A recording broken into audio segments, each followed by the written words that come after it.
Sejam muito bem-vindos ao nosso canal, meus pensadores, meus questionadores queridos. Por que questionadores, Renato? Sabe por quê? Quem questiona está sempre querendo saber a verdade. Ele está ali e às vezes ele se atenta aos detalhes porque a verdade, às vezes, ela está tão perto de nós mesmos que passa desapercebido. Sabe aquele detalhe de você falar assim, tem que ler as entrelinhas, prestar atenção. Letrinhas miúdas. As letrinhas miúdas, tem que ler. Ali no contrato, tem que ler, Renato. E os nossos pensadores hoje, a Naviéticos faz um convite a todos, para todos pegarem aquela lupinha de detetive, né? E buscarmos aí os pequenos detalhes, as entrelinhas ali das coisas, sabe? Porque as verdades estão ali, às vezes a gente sabe aquela leitura rápida, você lê, e muita coisa passa desapercebida, depois você começa a se tentar nos detalhes e fala, nossa, estava diante dos meus olhos, eu não vi. É isso aí. Como detetive, né? Detetive tem essa função, me lembrou né? aquela brincadeira que tinha, né, do detetive. Isso é da sua época. Não, acho que não. Queria citar uma frase aqui de um pensador chamado... Quem? Raimundo Nonato? Não. Ah, poxa. Sherlock Holmes, meu caro. Ah. Sherlock Holmes dizia que nos menores detalhes é onde se há relevância. São os mais importantes. Isso confirma o que nós estamos falando aqui. O assunto que nós vamos falar hoje, aqui, no Éticos, é um assunto que nós temos que nos atentarmos aos pequenos detalhes. Falamos de uma pessoa, um personagem bíblico, de suma importância,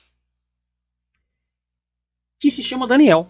Falaremos do profeta e do livro que ele escreveu, que é um livro também muito semelhante ao Apocalipse.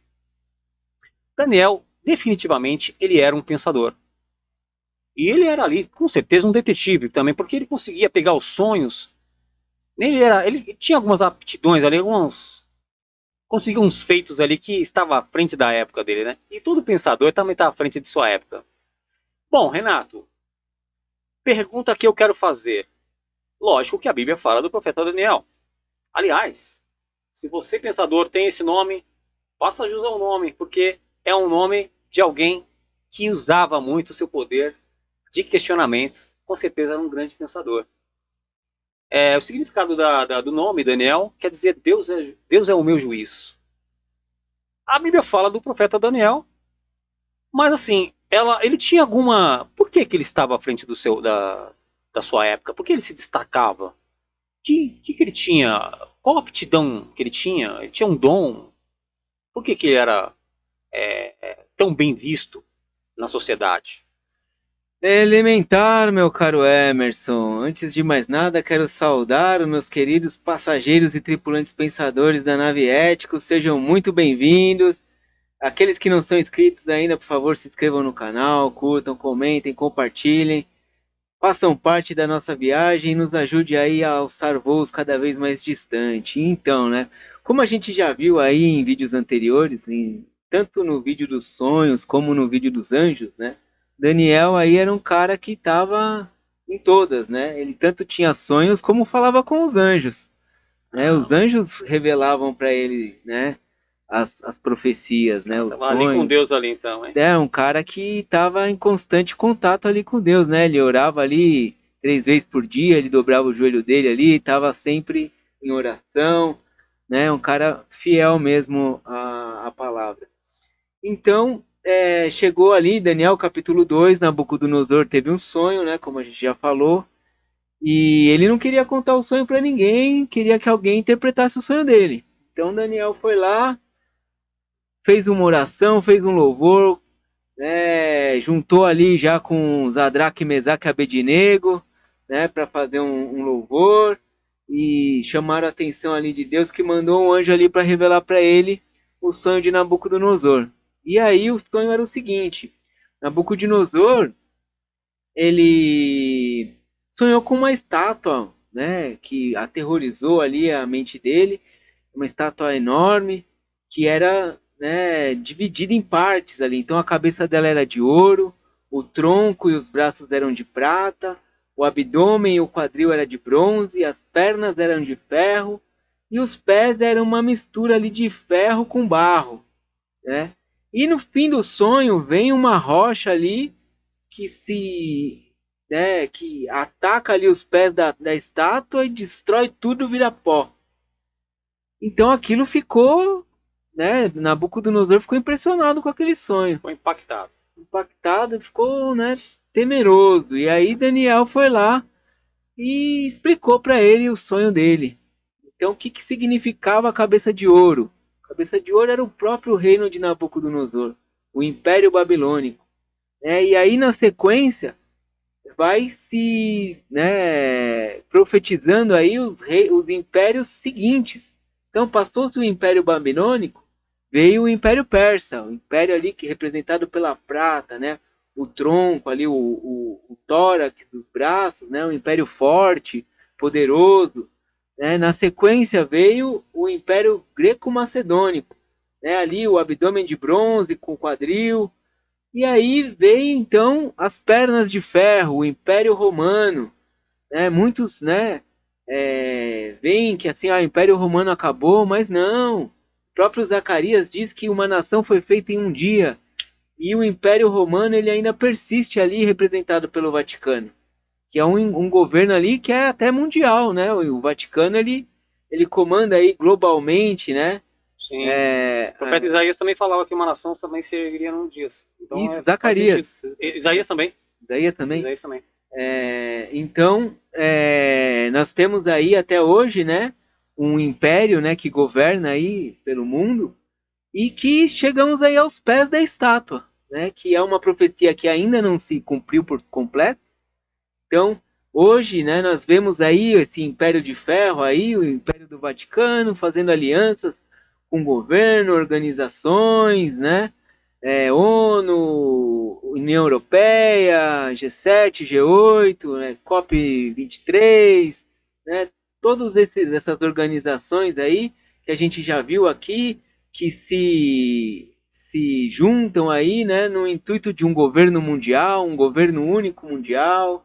Né? Então, esses pés, eles representam essa união, né, um governo que está por vir aí, que está se formando, né, uma aliança, né, que não é muito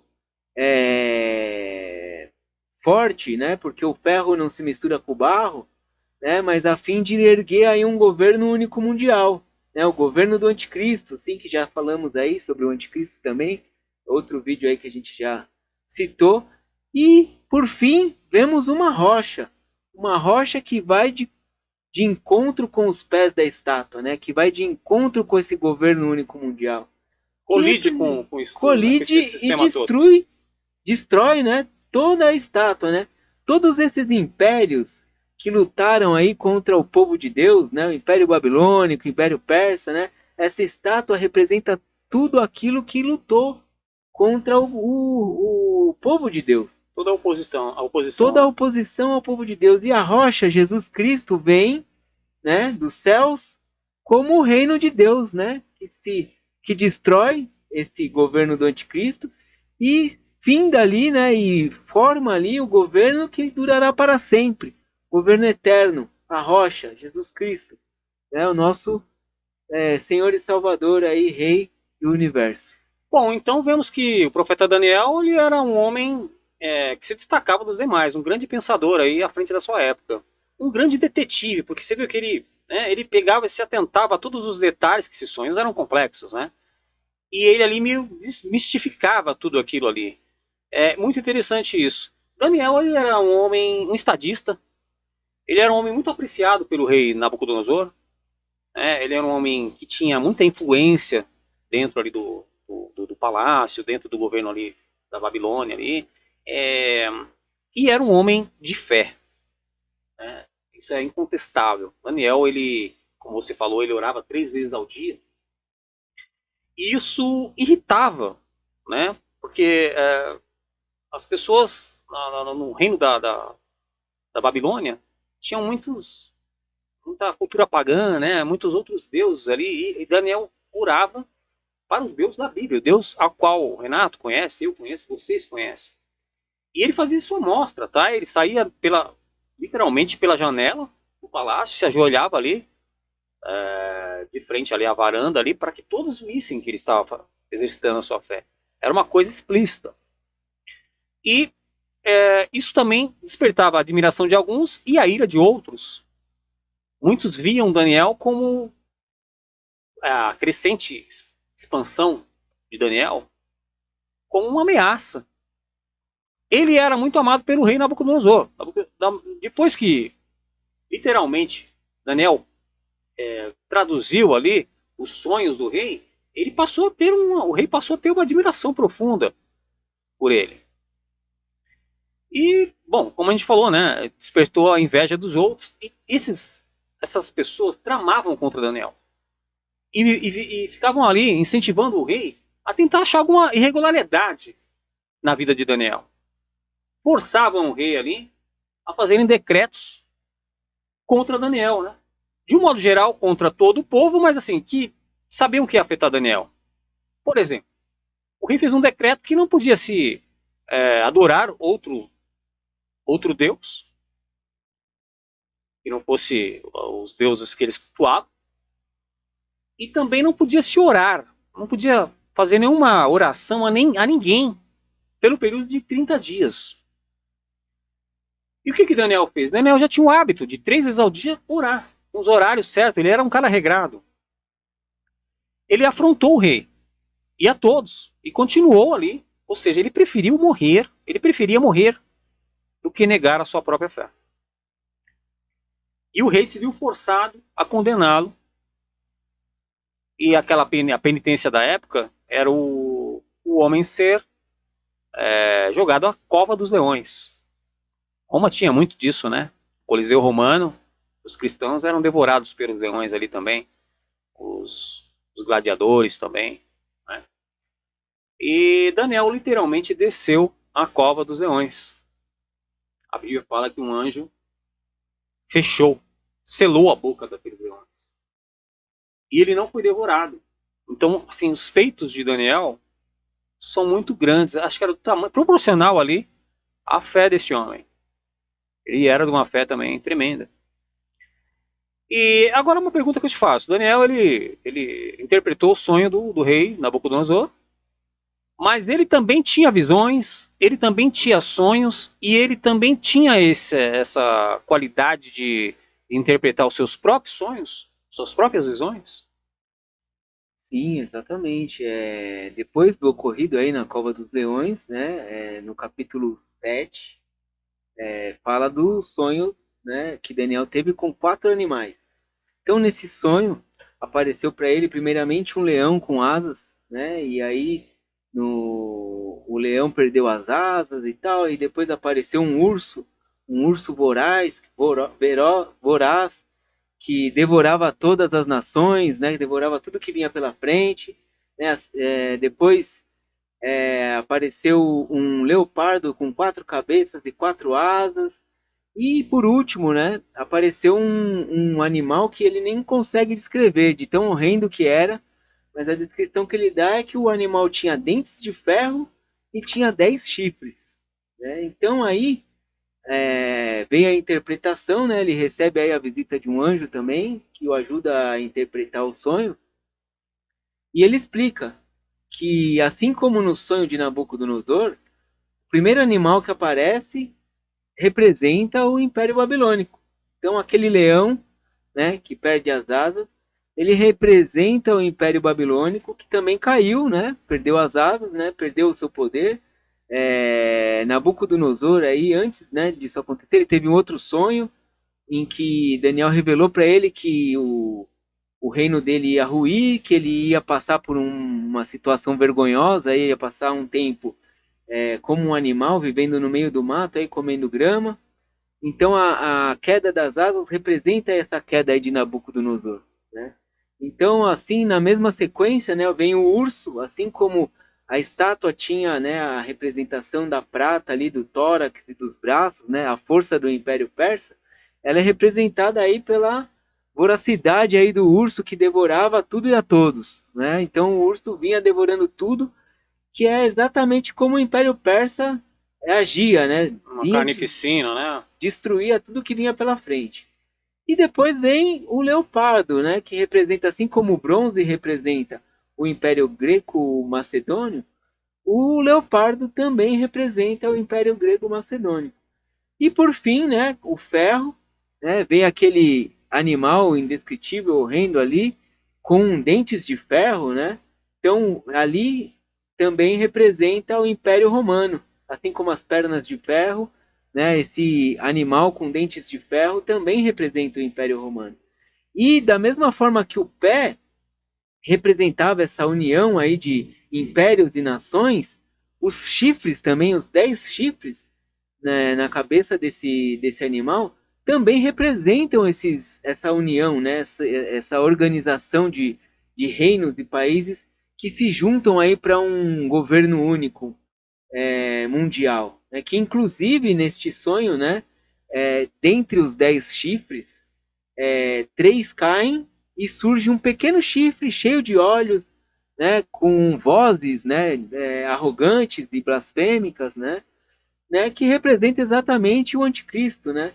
A gente vê aí que o governo do anticristo é um governo onde, né, tudo é controlado, né? Assim como diz, né, o livro de 1984, né, o Big Brother, né, o olho que tudo vê ali, tudo, né, o George grande Orwell, irmão, né?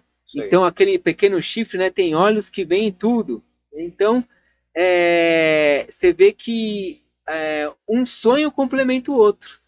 E aí a gente tem também, né, que ainda não se cumpriu essa profecia, né? Então a gente está aí no decorrer aí da conclusão disso tudo. Como a gente já falou aí em vídeos anteriores, né, sobre a tribulação, o governo do anticristo, né? Tudo isso também é relatado nesses sonhos, tanto no sonho do Nabucodonosor quanto no sonho de Daniel. Interessante que há uma similaridade, então, entre o sonho de Nabucodonosor e o sonho de Daniel. Bom, similaridade também tem, Renato, na profecia de Daniel 8, que fala do bode, do carneiro e do bode. Depois vocês podem ler lá na Bíblia de vocês. E nós vamos abordar esse assunto hoje, porque esse assunto já foi discutido entre estudiosos, teólogos, né, pessoas que estudam a escatologia assim como nós. Já foi trazido aí a algumas mídias, mas nem todos sabem do assunto que nós vamos falar, que é a semelhança entre a profecia descrita no livro de Daniel e do acontecimento do atentado do 11 de setembro das Torres Gêmeas. Tem muitos pontos. A gente começou o programa já falando de se atentarmos aí aos detalhes, né? E é isso que nós vamos fazer agora. Nos atentar a alguns detalhes que chamam muita atenção, né? Por ter pontos ali de terem uma coincidência ou também deixarem de ser uma coincidência, nós vamos avaliar isso aqui juntos. E vocês também. Então a gente vai trazer para você, eu gostaria que você lesse a profecia de Daniel 8, para a gente poder discutir isso aqui, né? Conforme você vai lendo, a gente faz um time e a gente discute esses pontos aí. Ok, então a gente vai ler aqui Daniel 8, dos versículos 1 ao 7, certo? No versículo 1 começa assim: No terceiro ano do reinado de Belzazar, eu, Daniel, tive outra visão, a segunda. Na minha visão, eu me vi na cidadela de Suzã, na província de Elão. Na visão, eu estava junto ao rio de Ulai. Olhei para cima e diante de mim, junto ao rio, estava um carneiro. Seus 2 chifres eram compridos, um mais que o outro, mas o mais comprido cresceu depois do outro. Segura aí, vamos lá. A gente aqui não está tentando levar os nossos pensadores a nenhuma opinião formada entre nós, tá? E sim a um questionamento. Né? Vamos expor os fatos, as semelhanças dos mesmos, e aí cada um vai chegar ao seu denominador comum. Cada um tem o seu questionamento aí. Mas a profecia fala de um profeta que se viu junto a um rio, tá? E eis que esse profeta ergueu os olhos para observar um carneiro que tinha 2 chifres, sendo que um dos chifres era maior que o outro e o maior chifre foi feito primeiro que o menor. É isso que está escrito na profecia. Onde entra a semelhança com o atentado das Torres Gêmeas? Costello Watson, explicarei agora. As Torres Gêmeas estavam situadas próximos ao rio Hudson. O profeta fala que ele também estava junto ao rio. O profeta descreve que ele ergue os olhos para ver o carneiro. Você estando, né, no nível da rua, para você ver né? Para você ver ali as Torres Gêmeas, elas já tinham um tamanho de destaque, eram arranha-céus, os maiores que tinham, né, na época. Então é óbvio que você tem que erguer os olhos para observar aquelas duas torres. Fala também de que do carneiro, da figura do carneiro, o Costello Watson já leu aí que no sonho de Daniel, os animais representam nações. Então, assim, a figura de um animal está representada ali literalmente com um império, com uma nação, com um país. E o carneiro também não deixa para trás. O carneiro ele está ali sendo representado pela maior potência mundial que nós temos hoje, que é os Estados Unidos da América, né? Os chifres são as duas torres. Dá-se a entender que são. Tá? Não estamos afirmando, mas dá a entender que são as duas torres. Curioso é que fala que há uma distinção de tamanho entre os chifres. E as duas torres também possuíam uma torre que era maior que a outra. As coincidências não param aí, porque diz que uma torre, a maior, no caso, quer dizer, o chifre maior, ele foi posto primeiro que o menor. Cresceu depois. E exatamente a maior torre, elas não foram construídas simultaneamente, assim, de uma maneira sincronizada, vamos colocar dessa forma. A menor torre, ela se finalizou primeiro. E a maior torre, ela se concretizou depois, posteriormente. Até nisso, há uma incrível aí, similaridade com a profecia. Continua, Costa, por favor. Observei o carneiro enquanto ele avançava, para o oeste, para o norte e para o sul. Nenhum animal conseguiu resistir-lhe, e ninguém podia livrar-se do seu poder. Ele fazia o que bem desejava e foi ficando cada vez maior. Só um segundo, por favor, Costa. Bom, aí está o profeta fala de uma projeção deste animal e que os outros animais não conseguiam acompanhá-lo, né? Nós sabemos que as torres gêmeas eram muito mais que duas torres, duas edificações. Elas representavam, tá, todo o sistema financeiro, né? Um monopólio econômico americano. E isso tinha uma predominância ali entre os demais países. Você vê que o dólar é uma moeda muito forte, né? Hoje temos outras moedas, tem o euro, né? Mas assim, ainda hoje o dólar é uma moeda muito forte. A economia americana ainda é uma predominância. Pode continuar, por favor. Enquanto eu considerava isso, de repente um bode, com um chifre enorme entre os olhos, veio do oeste, percorrendo toda a extensão da terra sem encostar no chão. Ele veio na direção do carneiro, de 2 chifres, que eu tinha visto ao lado do rio, e avançou contra ele com grande fúria. Eu o vi atacar furiosamente o carneiro, atingindo-o e quebrar os seus 2 chifres. O carneiro não teve forças para resistir a ele, e o bode derrubou no chão e o pisoteou, e ninguém foi capaz de livrar o carneiro do seu poder. Bom, o profeta descreve um bode na condição de ir ao encontro do carneiro e atingi-lo com grande impacto. Detalhe, sempre se atentarmos aos detalhes.